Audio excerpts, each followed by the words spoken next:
হয়েছে সারা দেশে। আপনারা জানেন 4000-এর মতো আমাদের মহাসড়ক আছে।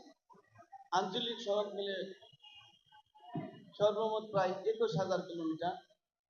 এই এত বৃহৎ এলাকা এই 4000 সদস্য দিয়ে এই নিরাপত্তা নিশ্চিত করা কঠিন হয়ে যায়। তারপরে আমরা আমাদের যেহেতু সাথে সেনাবাহিনীর ভাইরা আছেন, আমাদের র্যাবের সদস্যরা আছেন, আমাদের অন্যান্য ইউনিটের সদস্যরা আছেন, আমরা সবাই মিলে আমরা সমন্বিতভাবে আজকে এই সামনে যে ঈদ যাত্রাকে শক্তিদায়ক করার জন্য আমরা নিরলসভাবে কাজ করে যাচ্ছি।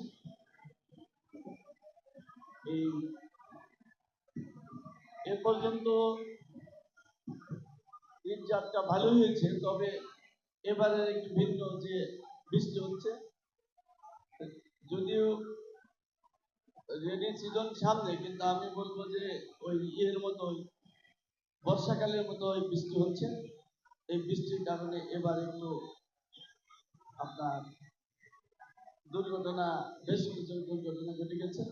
আপনারা জানেন আমরা দুর্ঘটনা রোধ করতে আমরা বিভিন্ন টোল প্লাজা, বিভিন্ন বাস স্ট্যান্ড এবং গুরুত্বপূর্ণ জায়গায় আমরা মাইকিং করছি সচেতনতামূলক ভাবে, যাতে দুর্ঘটনা রোধ করা যায়। তারপরে আমি আজকে আপনাদের মাধ্যমে আমি বিশেষ করে ওই ড্রাইভার ভাইদের জন্য আমি একটা মেসেজ দিতে চাই। সেটা হলো যে আপনারা যদি অসুস্থ হন অথবা যদি ঘুম ঘুম চোখে আপনারা ড্রাইভিং করবেন না।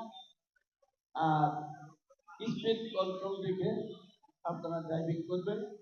আপনারা মনে রাখবেন আপনাদের ভূমিকা কিন্তু অত্যন্ত গুরুত্বপূর্ণ। আপনাদের সামান্যতম অসতর্কতার কারণে বড় ধরনের একটা দুর্ঘটনা ঘটে যেতে পারে। আর যাত্রী সাধারণের উদ্দেশ্যে আমি বলবো, আপনারা জীবনের ঝুঁকি নিয়ে যাত্রা কোনো গাড়িতে উঠবেন না। গাড়িতে ওঠার আগে আপনারা গাড়িতে ফিটনেস আছে কিনা বা গাড়ির অবস্থা দেখে যদি দেখেন যে চিহ্ন চিহ্ন, তাহলে ওই গাড়িতে উঠবেন না। আর যাত্রা পথে অপরিচিত কোন লোকের কাছ থেকে কোনো কিছুই খাবেন না। আর মালিক সমিতির সাথে আমাদের মিটিং হয়েছে, একাধিক মিটিং হয়েছে। তারা আমাদের কথা দিয়েছে তারা ফিটনেস বিহীন গাড়ি রাস্তায় চালাবেন না। তারপর আপনারা যারা আছেন আপনারাও আমরা সবাই সমন্বিতভাবে আমরা চেষ্টা করব যাতে যাতে ফিটনেসবিহীন গাড়ি না চলে। আমরা যদি সবাই সমন্বিতভাবে চেষ্টা করি তাহলে আমার মনে হয় এবারের ঈদ যাত্রা ভালো হবে। আর এ পর্যন্ত যানজট যেগুলো আছে আপনারা জানেন আমরা যানজটগুলো নির্ধারিত করেছি। এখানে প্রায় কিসের মতো 67টি জায়গা আমাদের আছে। আপনার খানা খুন্দে ভরা আমরা রুট অ্যান্ড হাইওয়ে বলেছি। তারা সর্বাত্মক চেষ্টা করছে, হয়তো তারপরে হয়তো কিছুটা যাত্রা পথে আপনাদের কষ্ট হবে। আর আপনার দুর্ঘটনা প্রবণ এলাকা প্রায় 285টি।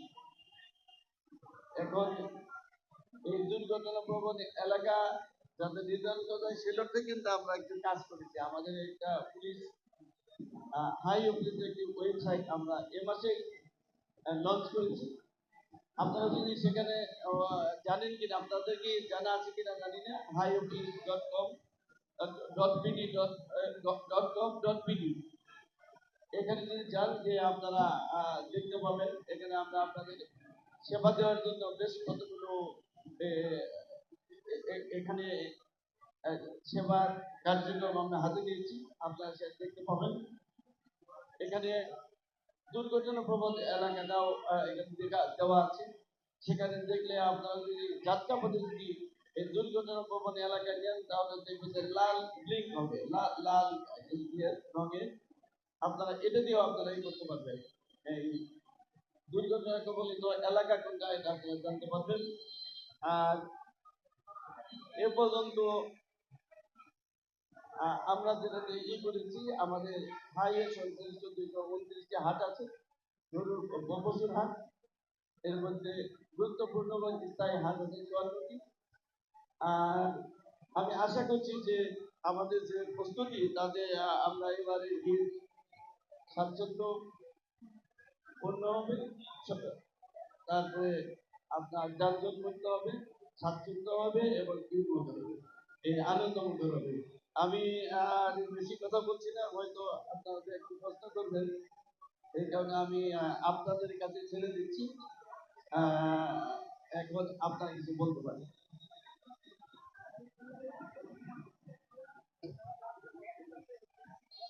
আচ্ছা, হ্যাঁ, অতিরিক্ত ভাড়ার ব্যাপারে আমি বলছি। এই যেটা হয়, আমি বিশেষ করে এই অতিরিক্ত ভাড়া নিয়ে আমাদের বিশেষ করে নীতি নির্ধারণ মহলে আমরা একাধিক মিটিং করেছি। এখানে যেটা হয়ে থাকে সেটা হলো যে এই গাড়ির যে ভাড়ার যে চার্ট আছে, ভাড়ার যে নির্ধারিত ভাড়া, এই ভাড়ার যে আমাদের এই বাস মালিক সমিতি তারা অনেক কম ভাড়া নিয়ে থাকে সারা বছর। যখন ঈদ আসে, এরকম উৎসব আসে, তখন যেহেতু একমুখী যাত্রার বেশি চাপ থাকে, তখন তারা কিন্তু ভাড়া আমরা বলি বেশি নিয়ে থাকে বা আপনারা বলে থাকেন। এখানে আমাদের যাত্রী সাধারণত যেহেতু ভাড়ার সম্বন্ধে খুব একটা বেশি অবহিত থাকেন না, তারা প্রতিদিন যেভাবে যায় বা অন্যান্য সময় যে ভাড়ায় যায়, ঈদের সময় ঠিক সেই ভাড়ায় যাওয়ার জন্য তারা চেষ্টা করে। তবে এই বাস মালিক সমিতির পক্ষ থেকে আমাদের সাথে মিটিং হয়েছে, তারা কথা দিয়েছে তারা নির্ধারিত ভাড়ার অতিরিক্ত কোনো ভাড়া তারা নেবে। আর আরেকটা জিনিস আমি বলি, আমি আগামীকাল আমাদের হাইওয়ে জন্য একটা অ্যাপ, হাইওয়ে হ্যালো এইচপি একটা অ্যাপ আমি করবো, উদ্বোধন করবো। ওই হ্যালো অ্যাপস এর মধ্যে এখানে একটা আছে, সেটা হলো যে আপনার ভাড়ার একটা চার্ট দেওয়া আছে। আপনারা যদি হ্যালো এসবি অ্যাপসে যান, গেলে ওখানে আপনারা সারা বাংলাদেশে কোন রোডের কত ভাড়া এটা আপনারা দেখতে পাবেন। তাহলে আপনারা বলতে পারবেন যে ভাড়া এত আপনারা বেশি নিচ্ছেন কেন। তবে আমি আসার কথা হলো যে বাস মালিক সমিতির সাথে আমাদের মিটিং হয়েছে, তারা বলছে নির্ধারিত ভাড়া অতিরিক্ত ভাড়া তারা নেবেন।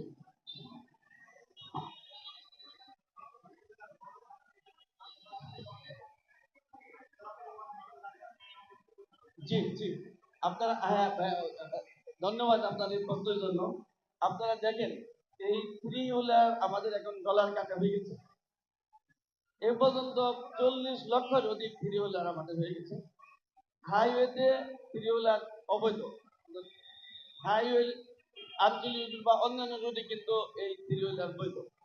এখন যেটা হয়েছে যে আমাদের জন্য যেটা প্রবলেম হয়ে গেছে, সমস্যা হয়ে গেছে, সেটা হলো এই থ্রি হুইলার আমরা কোনোভাবেই কন্ট্রোল করতে পারছি না। আমরা যথেষ্ট চেষ্টা করছি।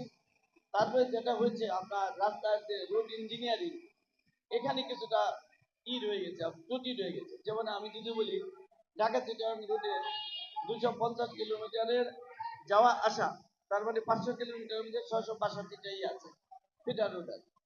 এখন এই ফিটার রুট কিন্তু সরাসরি হাইওয়েতে ঢুকতে পারছে। এখন যদি এই রুট যদি ত্রুটিমুক্ত থাকতো, তার মানে যদি এখানে সার্ভিস রুট থাকতো, তাহলে এই 662টা রুট দিয়ে কিন্তু কোনো থ্রি হুইলারই আসতে পারতো না, তাহলে আমরা কন্ট্রোল করতে পারতাম। এটা আমাদের জন্য বেশ কষ্ট। আমরা যদি এটা ফিজিক্যালি যদি বলি আর কি, তাহলে এই 662টা পয়েন্টে 662 জন আমার পুলিশ ফোর্স কি করতে হবে, এখানে দাঁড় করাতে হবে, তাহলে আমি এটা কন্ট্রোল করতে পারবো। কিন্তু আমরা তো তাও পারছি না। আমরা তারপরে আমরা রুটস অ্যান্ড হাইওয়ে কর্তৃপক্ষের সাথে আমাদের মিটিং হয়েছে। তারা বলছে যে পরবর্তীতে যখন রুট কি হবে, ডেভেলপ হবে, তখন তারা সার্ভিস রুট রাখবে। সার্ভিস রুট রাখলে তাহলে এই থ্রি হুইলারের যে প্রবলেমটা, এটা অনেকাংশে সমস্যা হবে। তারপরে আমরা চেষ্টা করছি, আমরা দেখেন আমরা একেবারে সিনিয়র আমার এডিশনাল ডিআইজি লেভেলের অফিসাররা কিন্তু এখন রাস্তায় আছে। আমরা সবাই মিলে চেষ্টা করছি, আপনারাও চেষ্টা করবেন, যে যত অ্যাক্সিডেন্ট হচ্ছে তার সিংহভাগ অ্যাক্সিডেন্টই কিন্তু এই দ্রুত গতি সম্পন্ন গাড়ির সাথে এই অল্প গতির গাড়ি সাথে যখনই কলিশন হচ্ছে, তখনই এই দুর্ঘটনা ঘটছে এবং প্রাণহানি হচ্ছে। আমরা চেষ্টা করছি আপনারাও চেষ্টা করবেন, আমরা সবাই মিলে সমন্বিতভাবে আমরা যেভাবেই হোক আমরা তিরুলার অন্তত হাইওয়েতে যাতে না আসে সে চেষ্টা আমরা করবো।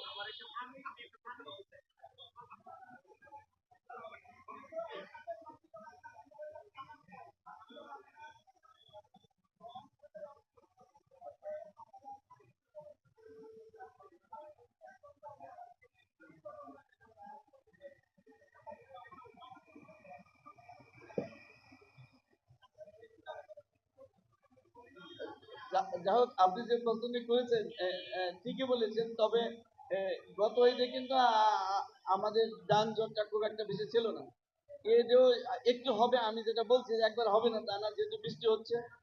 আর সবচেয়ে আসার কথা হলো আমাদের ঢাকার এলাঙ্গা থেকে যমুনার পূর্ব ব্রিজের পূর্ব পর্যন্ত এইটা রাস্তা কিন্তু আমাদের এখন হয়ে গেছে, বললেন আমরা কিন্তু চালু করে দিয়েছি। আর হলো হাটি কুমরুলের এখানে পূর্ব সাইডেও এখানেও একটা ফ্লাইওভার আমাদের অসম্পূর্ণ ছিল, এটাও সম্পূর্ণ হয়ে গেছে। এখন আমরা যেহেতু হাটি কুমরুলের ওইটুকু আমরা ক্লিয়ার করে দিয়েছি, আমরা আশা করছি যে এবারে যানজটটা এখন বন্ধ হয় নাই, আমার মনে হচ্ছে এইরকমই হবে। আজকে খুব চাপ থাকবে, কালকে একটু চাপ থাকবে, কারণ যেটা বলেছেন যে কাল থেকে বন্ধ, আমাদের গার্মেন্টসের কর্মীরা সংখ্যায় অনেক অধিক, তখন একসাথে কিন্তু অনেক অনেক সংখ্যক মানে বহু সংখ্যক লোক কিন্তু রাস্তায় চলে আসবে, তখন একটু চাপ হবে। এই চাপ যেভাবে হোক সামাল দেওয়ার জন্য আমরা মোটামুটি একটা পরিকল্পনা নিয়েছি। আমরা তখন যেভাবে হোক আমরা এই রুটে যদি সংকলন না হয়, আমাদের যে বিকল্প রাস্তা আছে আমরা বিকল্প রাস্তায় আমরা গাড়িগুলো করে আমরা করবো, বিশেষ করে ডাইভার্সন করে দেবো। যেমন যদি এদিকে খুব বেশি প্রেশার দেখি, তখন আমরা ঢাকা থেকে যে গাড়িগুলো উত্তরবঙ্গে যাবে এই গাড়িগুলিকে আমরা নবীনগর দিকে এই ডান দিকে না দিয়ে আমরা সরাসরি দিকে দেবো, মানিকগঞ্জের কালামপুরের দিকে দিব, কালামপুর দিকে মির্জাপুর হয়ে আমরা বাইপাস করে দেবো। তাতে আশা করছি যে হয়তো গতবারের চেয়ে এই বছর একটু চাপ বেশি থাকবে, বাট আমরা এটা করতে পারবো। সেভাবে আমরা মোটামুটি মেন্টালি রেডি, আমাদের ফোর্স রেডি আছে, আমরা মনে হচ্ছে এটা পারবো।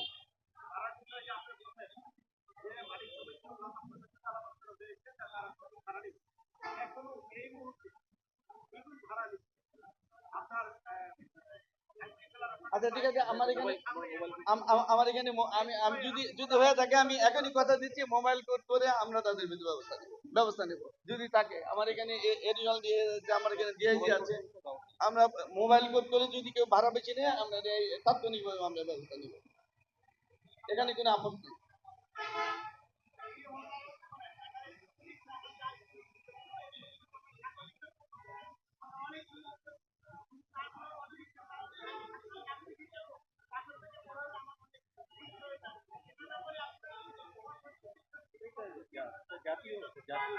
আপনি যেটা বলেছেন ঠিকই বলেছেন, এটা কিন্তু এখন আমাদের একটা জাতীয় সমস্যা। সত্যি কথা বলতে এটা আমাদের অনেক আগে উচিত ছিল, যখন যেহেতু এই অটো রিক্সা যেটা এই অটো রিক্সার পার্টসগুলি কিন্তু আমরা কিন্তু আমদানি করি।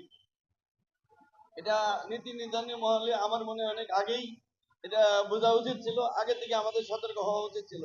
এখন যেহেতু আমরা সতর্ক হইনি, তবে আপনি দেখেন 40 লক্ষ গাড়ি, এই 40 লক্ষ গাড়ি কিন্তু একজনে চালায় না, চালায় একটা গাড়ি দিনে 2 পালায় 2 জনে চালায়, তার মানে 80 লক্ষ পরিবার এর সাথে জড়িত।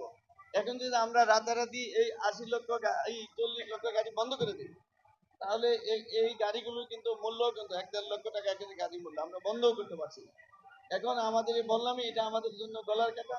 এখন যেভাবে হোক আমরা যেটা করবো সেটা এটাকে অন্তত মহাসড়কে যাতে না আসতে পারে এই ব্যবস্থা করা, আর এটা যাতে শহরেও এটা করছে, এটা আমাদের প্রত্যন্ত অঞ্চলে যেভাবে হোক আমরা এটা সমন্বয় করে আমার মনে হয় চলতে হবে। এটাকে আমরা যদি বাদ দিই তাহলে আর একটা জিনিস যেটা যেটা হলো আপনাদের মাধ্যমে আমি সবাইকে অনুরোধ করতে চাই, সেটা হলো যে যখন আপনারা অটো রিক্সায় আঞ্চলিক রুটে বা ছোট ফিডার রুটে উঠেন, আপনারা দয়া করে এই গাড়ি নিয়ে হাইওয়েতে আসবেন না, হাইওয়ে আসার আগে আপনারা গাড়ি ছেড়ে দেবেন। এই আপনাদের এটি আপনাদেরকে অনুরোধ।